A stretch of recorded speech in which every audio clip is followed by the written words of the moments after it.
നബിദിന ഘോഷയാത്രയാണ്. പുണ്യ റസൂലിന്റെ മധുരമഹിത സ്മരണകൾ അയ്യവറയ്ക്ക് ഈ വാഹനത്തിന്റെ തൊട്ടുപിന്നാലെ കടന്നു വരുന്നത്.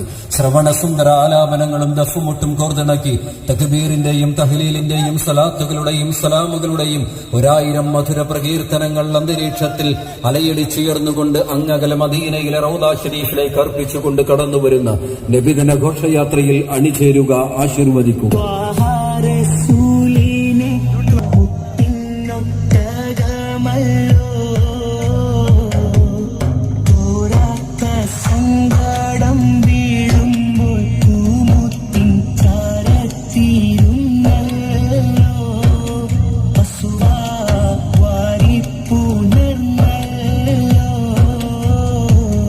ധർമ്മത്തിന്റെ അനന്തമായ വിഹായസിൽ അബദ്ധസഞ്ചാരം നടത്തിയിരുന്ന അറേബ്യൻ സമൂഹത്തെ സത്യത്തിന്റെ മാർഗത്തിലേക്ക് മാടി വിളിച്ച ലോകത്തിന്റെ വഴികാട്ടി